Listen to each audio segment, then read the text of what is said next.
বঙ্গভূমি news, মানুষের সাথে, মানুষের পাশে। বঙ্গোপসাগরে মাছ ধরে ফেরার পথে আবারও একটি ট্রলার ডুবির ঘটনা ঘটল সোমবার রাতে দক্ষিণ 24 পরগনার বকখালি থেকে প্রায় 30 থেকে 40 কিলোমিটার দূরে মাঝ সমুদ্রে এফবি সিদ্ধি বিনায়ক নামে একটি ট্রলার দুর্ঘটনার কবলে পড়ে। তবে আশেপাশে অন্যান্য ট্রলারের তৎপরতায় ট্রলারে থাকা 13 জন মৎস্যজীবীকে অক্ষত অবস্থায় উদ্ধার করা সম্ভব হয়েছে। স্থানীয় মৎস্যজীবী সমিতি সূত্রে জানা গেছে, গত 9 জুলাই কাকদ্বীপের এফবি সিদ্ধি বিনায়ক ট্রলারটি 13 জন মৎস্যজীবী নিয়ে নামখানা ঘাট থেকে রওনা দিয়েছিল। ট্রলারের মাঝি ও কর্মীদের বাড়ি সাগরের বেনুবন হওয়ায় তারা 10 জুলাই বেনুবন থেকে গভীর সমুদ্রে মাছ ধরার উদ্দেশ্যে যাত্রা শুরু করেন।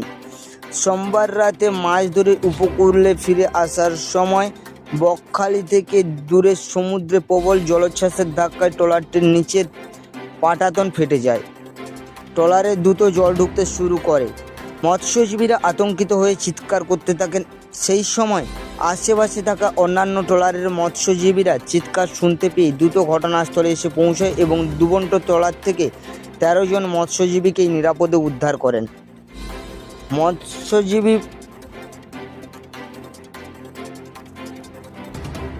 গতকাল রাত প্রায় তখন 8টা সাড়ে 8টা বাজে, তখন আমার কাছ থেকে ফোন এলো যে আমাদের সুভাষ পাল কাকদ্বীপে বাড়ি, ওনার একটা ট্রলার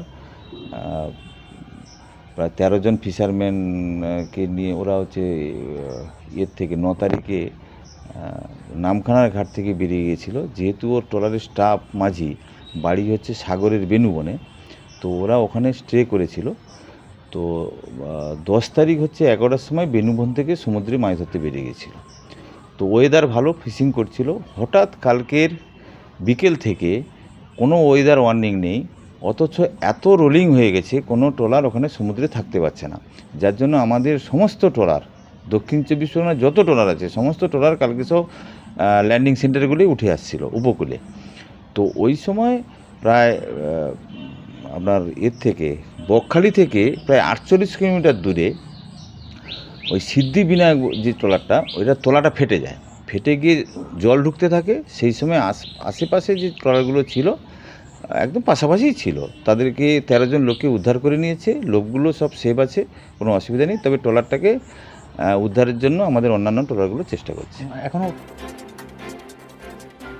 কাকদ্বীপ থেকে বঙ্গভূমি নিউজ টিম।